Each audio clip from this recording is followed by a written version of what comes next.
الحمد للہ وقفا والصلاة والسلام علی عباده الذین اصطفى اما بعد فاعوذ باللہ من الشیطان الرجیم بسم اللہ الرحمن الرحیم قال للملأ حوله ان هذا لساحر علیم يريد ان يخرجكم من ارضكم بسحره فماذا تأمرون صدق اللہ العظیم وصدق رسولہ الکریم رب اشرح لی صدری ویسر لی امری واحلل عقدۃ من لسانی یفقہوا قولی اللہم صلی علی محمد وعلی آل محمد وبارک وسلم۔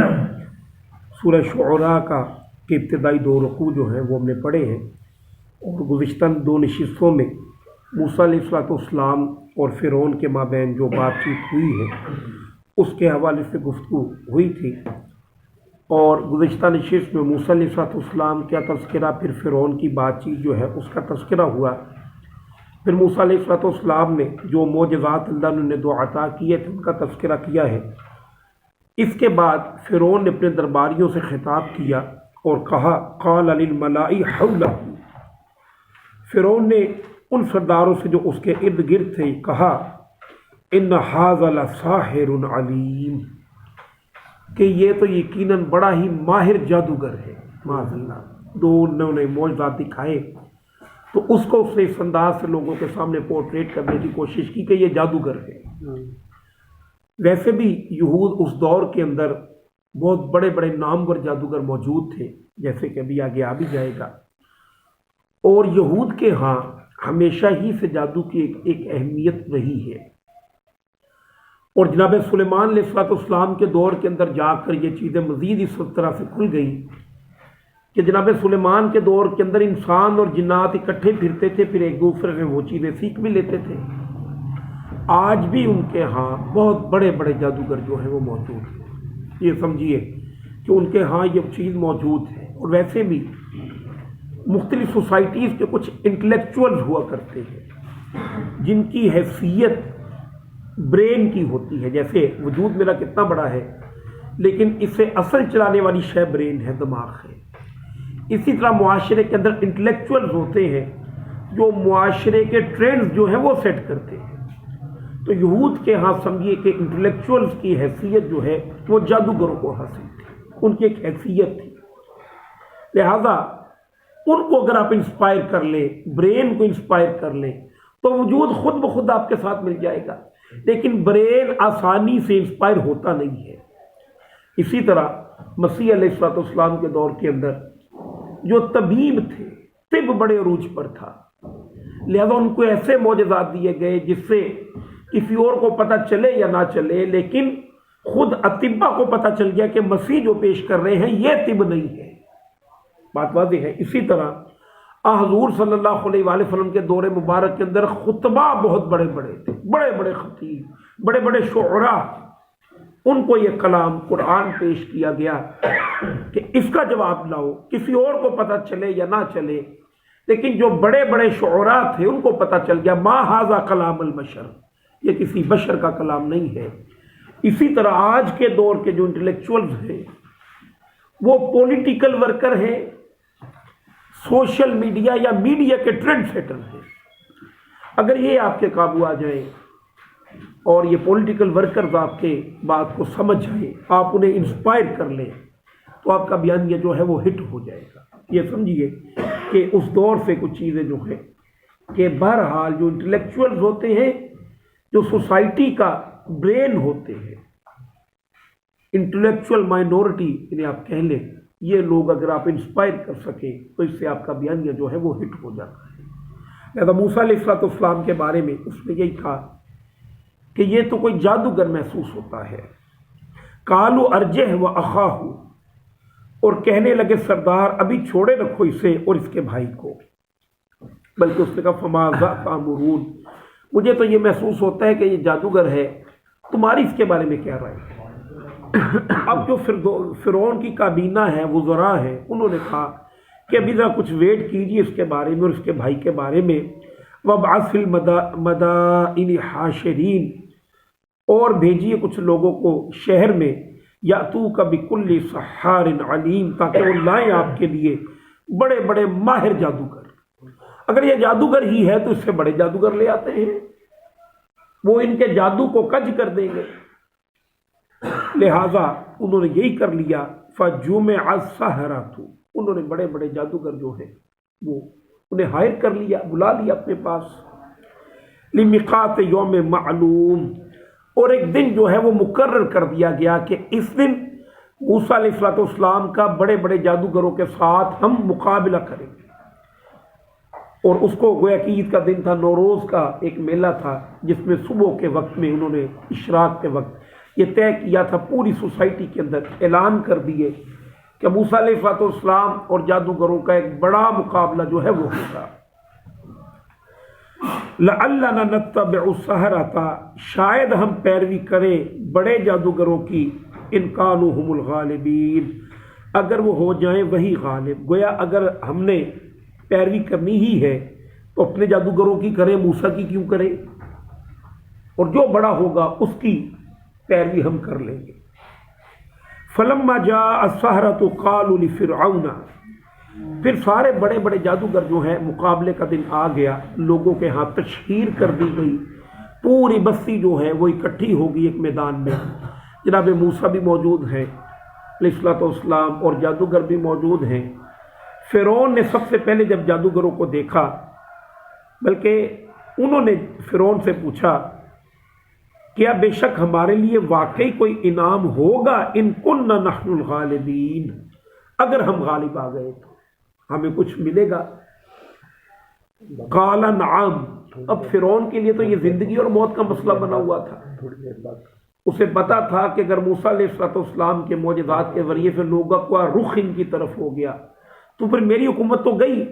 اس نے کہا تم فکر نہ کرو، تمہیں بھرپور پیسے جو لفافے ہیں تمہیں پہنچیں گے، تم ہمارے بیانیے کو ہٹ کرو، ہمیں کسی طریقے سے تم جتا دو، ہماری بات لوگوں کے ہاں تم انجیکٹ کر دو، پیسہ جتنا چاہو گے اتنا ہم دیں گے۔ وَإِنَّكُمْ إِذًا لَّمِنَ الْمُقَرَّبِينَ، انعام کا کیا تذکرہ کیا، بلا شبہ تم ضرور ہمارے خصوصی بندوں میں شامل ہو جاؤ گے، ہمارے مقرب بن جاؤ گے۔ اب یہ انہوں نے فرعون سے گویا ایک طرح سے ڈیل کی ہے، شاباشی لی ہے اور میدان میں گئے ہیں۔ قال لهم موسیٰ، فرمایا ان سے موسیٰ علیہ السلام نے، القوا ما انتم ملقون، ڈالو جو تم بھی ڈالنے والے ہو۔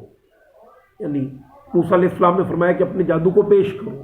میدان سج گیا ہے، چاروں طرف لوگ ہیں، فرعون کسی بڑی سی کرسی پہ بیٹھا ہوا ہوگا، ساتھ میں اس کے وزراء ہوں گے اور نیچے ساری عوام ہے، اور وہاں پہ جناب موسیٰ بھی ہے اور لوگ دوسرے بھی موجود ہیں۔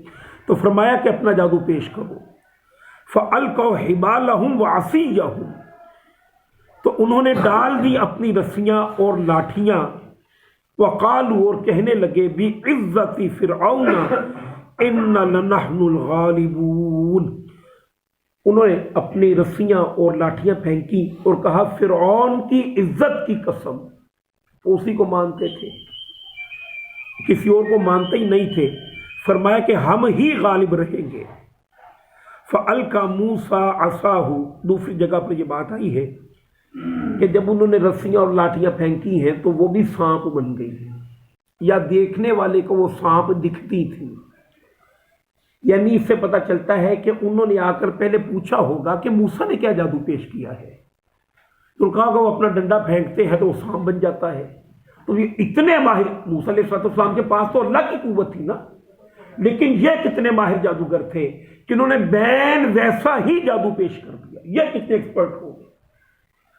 اور اصلاً موسیٰ علیہ السلام جو سانپ جو بنتا تھا وہ اصل سانپ تھا، لیکن جادوگر جس چیز کو پیش کرتا ہے وہ حقیقی نہیں ہوتا، وہ نظر بندی کرتا ہے، انسانوں کی نظر پہ اثر ہو جاتا ہے، چیز ہوتی لاٹھی ہی ہے لیکن یہ کہ دیکھنے والے کو سانپ محسوس ہوتی ہے۔ اور اس جادو کا اثر صرف پورے مجمع پہ نہیں ہوا، صرف فرعون پہ نہیں ہوا، موسیٰ علیہ السلام پر بھی ہوا، اور قرآن نے بیان کیا ہے ان کو بھی یہ محسوس ہوا کہ شاید وہی کچھ جو میں نے پیش کیا تھا وہ تو انہوں نے بھی پیش کر دیا، اور گھبرا گئے۔ ایک اور جگہ پر قرآن نے کہا قالوا لا تخف، کہا مت ڈرو، انک انت الاعلی، تم ہی جیتو گے۔ خوف زدہ ہو گئے، اتنا بڑا جادو انہوں نے پیش کیا کہ جناب موسیٰ علیہ السلام جیسا عظیم جلیل القدر پیغمبر خوف زدہ ہو گیا کہ اتنا کچھ انہوں نے پیش کر دیا. تو اللہ نے کہا کہ فکر نہ کرو، تم ہی غالب رہو گے، کیونکہ بہرحال خدائی مدد ساتھ تھی، لیکن ان کی وہ کس قوت کے ساتھ آئے تھے یہ بات اصل میں بتانا مقصود ہے. اب جب انہوں نے اپنا پھینکا ہے، یہ جادو وغیرہ پیش کیا، فَأَلْقَىٰ مُوسَىٰ عَصَاهُ، پھر ڈالا موسیٰ علیہ السلام نے بھی اپنا عصا اور اپنا معجزہ جو ہے وہ پیش کیا. فَإِذَا هِيَ تَلْقَفُ مَا يَأْفِكُونَ، اب وہ سانپ جو ہے ان سانپوں کے پاس سے گزرتا جاتا، اور جیسے گزرتا جاتا ان کا جادو کافور ہو گیا. وہ لوگوں کو جو سانپ نظر آ رہے تھے پتہ چلا کہ وہ سانپ نہیں ہے. بعض نے ترجمہ یوں بھی کیا کہ وہ ان کی ساری رسیوں کو نگل گیا. بہرحال ان کا جادو جو ہے وہ ختم ہو گیا. ظاہر ہے کہ موسیٰ علیہ السلام کے ساتھ خدائی مدد تھی. فَأُلْقِيَ السَّحَرَةُ سَاجِدِينَ، اب کیا ہوا؟ سارے مجمع جو دیکھ رہا تھا یا فرعون بھی تھا، اس سے تو پتہ چل گیا کہ انہوں نے بھی جادو کیا ہے، موسیٰ نے بھی جادو کیا ہے، اور موسیٰ بڑے جادوگر ہیں، ان کا جادو جیت گیا. عام مجمع پہ یہی امپیکٹ پڑا ہوگا نا. لیکن جادوگروں کو پتہ چل گیا کہ نہیں، ہم نے جو پیش کیا وہ تو جادو تھا، موسیٰ نے جو پیش کیا ہے وہ جادو نہیں ہے. وہ جانتے تھے کہ یہ جادو نہیں ہے کیونکہ وہ خود ماہر جادوگر تھے. لہذا جب ان کو پتہ چلا کہ موسیٰ نے جو پیش کیا ہے وہ جادو نہیں ہے، فَأُلْقِيَ السَّحَرَةُ سَاجِدِينَ، پس گرا دیے گئے جادوگر سجدے میں، وہ سارے کے سارے جھک گئے. قَالُوا آمَنَّا بِرَبِّ الْعَالَمِينَ، اور پکار اٹھے کہ ہم سارے جہان کے رب پر ایمان لے آئے. رب موسیٰ و ہارون، اسی رب پر کہ جس کی طرف دعوت موسیٰ اور ہارون پیش کر رہے ہیں. گویا وہ مومن ہو گئے. اب فرعون کی کیفیت کو سمجھیے.